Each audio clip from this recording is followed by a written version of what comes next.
Indonesia dikenal sebagai negeri yang kaya akan budaya. Dari Sabang sampai Merauke, setiap daerah memiliki karya dan tradisi yang menjadi identitas bangsa. Di pesisir utara Jawa Timur, tepatnya di Kabupaten Tuban, terdapat warisan budaya yang hingga kini masih dijaga dengan sepenuh hati. Batik dan tenun gedok Zainal. Di tempat ini setiap helai benang menyimpan cerita, dan setiap goresan malam mengandung makna tentang ketekunan dan cinta terhadap tradisi. Semua berawal dari kapas yang dipintal menjadi benang, lalu ditenun dengan alat tradisional menjadi kain khas Tuban yang disebut tenun gedok. Setelah kain siap, para pengrajin mulai menorehkan malam dengan canting. Satu demi satu garis halus terbentuk, menciptakan pola yang tak hanya indah, tapi juga syarat makna budaya. Setelah itu, kain direndam dalam pewarna alami dari daun, akar, hingga kulit kayu. Warna-warna yang dihasilkan pun lembut namun kuat, seolah menggambarkan karakter masyarakat Tuban yang sederhana namun penuh semangat. Halo teman-teman, kali ini kita akan bertemu dengan pemilik usaha batik tenun khas Tuban, yakni Ibu Eni. Nah, di sini kita akan mewawancarai beliau mengenai awal mula menjadi pengusaha batik tenun. Yuk, simak videonya sampai habis. Check it out. Selamat siang Ibu, terima kasih sudah meluangkan waktunya kami dari mahasiswa Uniro ingin mewawancarai panjenengan terkait batik yang sudah panjenengan buat. Niki dengan Ibu siapa nggih? Ibu Eni Susanti. Nggih, sejak kapan usaha batik ini berdiri Bu? Sejak kapan usaha batik ini berdiri? Sejak tahun 1998. Nggih, untuk alasan memilih usaha di bidang batik niki napa nggih Bu? Ya, kebetulan Bu Eni itu aslinya dari Tulungagung. Orang tuanya Bu Eni waktu dulu membuat batik untuk jare. Akhirnya Bu Eni ketemu orang Tuban, dan di Tuban kebetulan ada batik. Akhirnya Bu Eni kepingin membuka usaha batik. Nggih Bu. Nggih. Terus biasanya niku bahan-bahan untuk membatik diperoleh dari mana nggih Bu? Untuk bahan-bahannya waktu dulu kita bisa menenun sendiri, karena lama-lama benang pabrik itu sulit dan mahal. Akhirnya kita beli di toko bisa di toko di Tuban juga ada, di toko Solo ya ada, di toko Jogja yang sudah ada. Untuk macam-macamnya kain, ada guantiyu, ada katun Jepang, ada primisima, ada kain katun dan sebagainya. Ini Bu, siapa saja yang terlibat dalam pembuatan batik di usahanya Bu Eni ini siapa aja? Yang terlibat dalam pembuatan batik otomatis saya sendiri selaku pemilik, kemudian karyawan juga, karyawan mulai dari yang membatik sampai yang mengolah menjadi bahan jadi. Ya, terlibat itu ya. Ya. Apa sih Bu tahapan-tahapan dalam membuat batik dari awal hingga sampai jadi? Ya, untuk tahapan membuat batik, yang pertama menyiapkan kain, kemudian kain itu digambar atau di istilahnya disket ya, digambar, untuk ada patronnya. Setelah digambar selesai kemudian dibatik dengan canting. Setelah dibatik kemudian nanti ditembok sebagai, kemudian diproses pewarnaan, kemudian sampai menjadi kain yang sudah jadi. Kalau boleh tahu Ibu, apa aja bahan dan alat yang dibutuhkan untuk membatik? Ya. Untuk bahan dan alat-alat untuk membatik, yang pertama adalah menyiapkan kompornya, wajan kecil, lilin, canting, ya, terus ragangan untuk membatik, terus kemudian kain yang sudah digambar. Ya, itu. Kira-kira berapa lama waktu yang dibutuhkan untuk menyelesaikan satu lembar batik itu Ibu? Ya, untuk menyelesaikan satu motif batik itu tidak tentu, tergantung dari motifnya tergantung dari batikannya. Kalau batikannya sulit, otomatis membutuhkan waktu yang lama. Kalau batikannya gampang, itu membutuhkan waktu yang singkat. Kira-kira batik apa yang sering digunakan? Untuk batik yang sering digunakan itu di sini tulis juga ada, cap juga ada, atau printing malam juga ada. Tergantung dari pemesanan. Kalau pemesanan minta yang mahal, otomatis pakai tulis. Untuk minta yang murah, pakai print malam atau cap. Apa kesulitan yang sering Ibu hadapi dalam membatik? Untuk kesulitan dalam membatik itu saya kira tidak ada kesulitan. Ya, kalau membatiknya mesti pembatiknya sudah mahir, sudah pintar.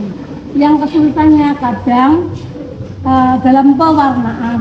Pewarnaan itu kan misalnya pembeli ambil contoh, Bu aku minta seperti ini. Kadang nanti penyelupannya prosesnya belum tentu bisa seperti warna yang contoh. Mungkin hampir mirip, kalau persis itu sulit untuk membuktikannya. Ini menyerupai baru bisa. Itu kesulitannya dalam pewarnaan. Kalau untuk pembatikannya saya kira tidak ada masalah. Dari mana inspirasi motif batik berasal? Inspirasi motif batik berasal, yang pertama ya kita harus memajukan batik yang motif yang ada di Tuban. Jadi terutama itu yang harus kita utamakan. Ya, kemudian kita kombinasikan dengan motif-motif yang ada di Solo, ada yang di Jogja. Jadi kita padukan. Jadi sebagian ada motif Tuban, ada motif Solo, ada motif Pekalongan dan sebagainya. Itu inspirasinya. Tapi yang utama harus ada membuat motif Tuban dulu. Nah, itu utama. Ada motif khas daerah di sini yang menjadi ciri utama. Untuk ciri motif Tuban itu pertama ada burung. Ya, ada burung karena motif-motif Tuban itu termasuk motif pesisiran. Ya, pesisiran. Jadi motifnya utama yang ada di Tuban itu mesti ada burungnya. Entah itu burung song, burung bunting, burung gemek dan sebagainya. Intinya pokoknya ada motif Tuban. Motif Tuban ada motif burung. Bu, bagaimana cara memasarkan hasil batik agar dikenal luas? Ya, untuk pemasaran batik Gedok Jainah itu dulu yang pertama ya lokal, melihat daerah-daerah kita Tuban. Kemudian kita mengikuti pameran di Jakarta, di Surabaya, kemudian di Bandung, juga pernah pameran di Turki sama di Malaysia. Ternyata di Turki itu orang tidak kenal batik. Ya, kalau di Malaysia kebanyakan orangnya suka kainnya itu yang mengkilat kayak sutra. Nah, kayak sutra kayak inilah. Kayak kartun-kartun, kayak tidak seberapa suka. Sukanya yang mengkilat, sutro. Ya, Oke, Bu. Saya juga mau tanya nih, apakah sudah menggunakan media sosial untuk promosi batiknya panjenengan? Nah, untuk promosi secara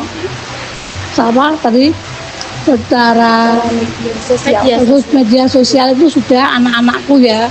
Kalau Bu Eni itu yang sudah wong kuno ya wis mengikuti di sini aja. Kalau anakku Nurida Dikarna sama adanya Fikri Lutasar itu sudah mulai pakai Instagram. Nanti bisa kamu lihat Instagramnya di batiknya Jainah Gedok Tuban. Kira-kira ya Bu ya, pembeli siapa saja yang paling utama yang pernah kesini? Ya, pembelian batik yang ada di daerah Tuban itu terutama orang Tuban, kantor-kantor atau bank-bank semua pada kesini. Pokoknya mencari harga yang 500 ke atas itu mesti masuknya di tempatnya Bu Eni. Ya, kemudian pembeli utama yang daerah Tuban, kemudian setiap pameran pelanggan-pelanggan itu kita WA, kemudian berdatangan Surabaya, di Bandung itu sudah banyak pelanggannya. Itu terutama lokal dulu. Nah, setelah lokal ada pembeli dari luar negeri, Singapura, pelanggan Ibu Eni itu setiap ada pameran event mesti datang ke Jakarta baru beli. Jadi kita belum sampai kirim ke sana. Jadi dia langsung membeli, memilih-milih, kemudian dibayar, kemudian dibawa ke Singapura. Ada pembeli tetapnya. Kemudian bagaimana sih Bu harga batik ditentukan?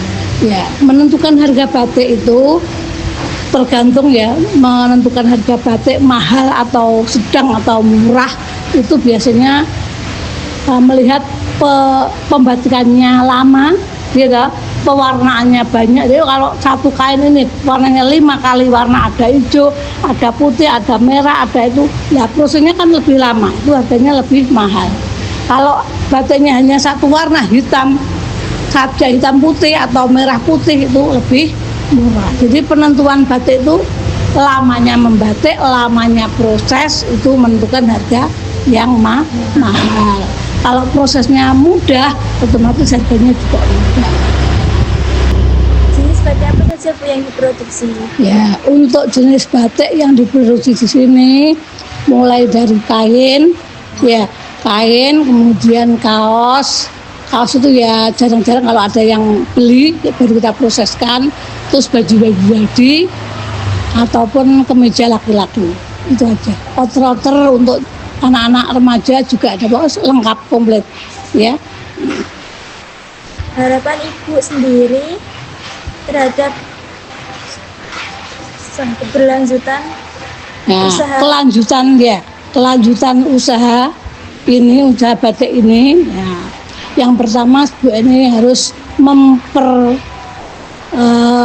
mempertahankan. Ya, satu mempertahankan, kemudian harus selalu memajukan, memajukan agar motif-motifnya itu bentuk tidak seperti itu bisa berkembang. Ya, kemudian itu nantinya sampai dilanjutkan kepada anak cucu buyut saya sampai nanti. Ya, terus untuk perkembangan ini ya yang sudah saya lakukan atau yang berkembang saat ini, batik-batiknya Bu Eni itu sudah dikenal di mana-mana. Pokoknya bisa melihat Instagramnya Batik Zainal Tuban, itu kita lihat. Kemudian yang para pembelinya mulai dari Bapak Bupati sini, Mas Lindra, kemudian Ibu Gubernur Surabaya, Wakil Gubernur, kemudian Bapak Kepala BI di Jakarta itu ya, desainer terkenal ya. Cuman saya belum bisa menjawab desain siapa saja, ada catatannya nanti tak kirimkan ke kalian semuanya. Itu karena Batik Zainal istilahnya sudah maju mulai dari tahun 1998 sampai sekarang, harus kita pertahankan karena ini termasuk kan budaya yang kita miliki di daerah Tuban. Terima kasih. Terima kasih ya Bu sudah meluangkan waktunya untuk kami. Mungkin sedikit dari wawancara kami untuk berkunjung ke sini. Terima kasih untuk waktunya. Semoga usahanya Bu Eni ini terus berkembang ke depannya, terus sukses selalu, sehat selalu. Terima kasih ya, terima kasih untuk ya. kami. Ya, sama-sama. Terima kasih ya Bu.